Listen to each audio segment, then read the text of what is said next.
Baisse des quotas d'immigration, fin du tour du poteau, suspension du parrainage de résidence permanente pour les parents et les grands-parents et bien d'autres mesures, 2024 a été l'année de tous les changements pour l'immigration au Canada.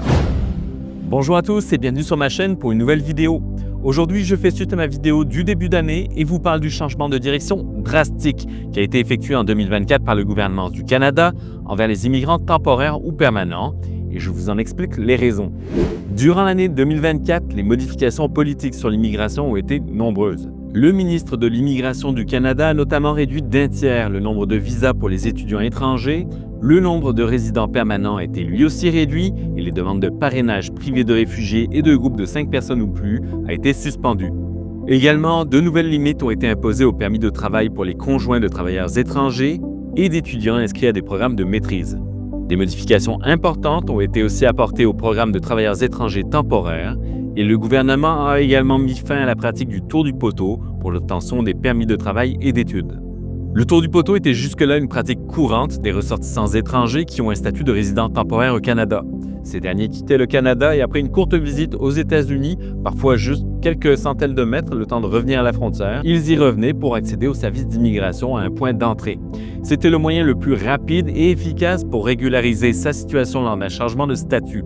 C'est aujourd'hui devenu impossible. Alors pourquoi ce changement de cap? Il y a plusieurs explications. Pour vous mettre dans le contexte, la population canadienne a cru de plus de 3% en 2023, le double de la moyenne enregistrée au cours de la décennie précédente. Cette augmentation soudaine apporte son lot de défis. La forte croissance démographique exerce une pression sur un marché du logement déjà tendu. Les services publics, comme les écoles, les hôpitaux et les transports, ont du mal à suivre eux aussi. De plus, le gouvernement canadien veut s'assurer que les nouveaux arrivants trouvent du travail sans pour autant entrer en concurrence avec les Canadiens déjà en recherche d'emploi. Le but de toutes ces manœuvres est donc très clair, limiter et même réduire le nombre d'immigrants au pays, car le Canada n'a actuellement plus la capacité ni la volonté d'accueillir et d'intégrer de nouveaux arrivants.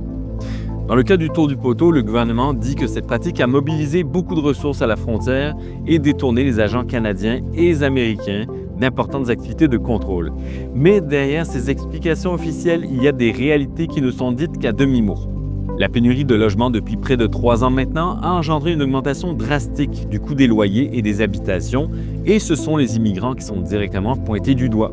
L'économie est en ralentissement et les besoins de main-d'œuvre sont moins importants qu'ils l'étaient il y a encore quelques années, et l'arrivée de Donald Trump à la Maison-Blanche va également créer de gros remous dans l'économie du pays dans les mois et années à venir. Les partis d'opposition et certaines provinces également font pression sur le gouvernement du Canada pour qu'il limite l'afflux de nouveaux arrivants. C'est même un cheval de bataille pour certains. L'une des provinces les plus actives contre l'afflux de nouveaux arrivants est le Québec. Et c'est le sujet que j'aborderai dans une de mes prochaines vidéos.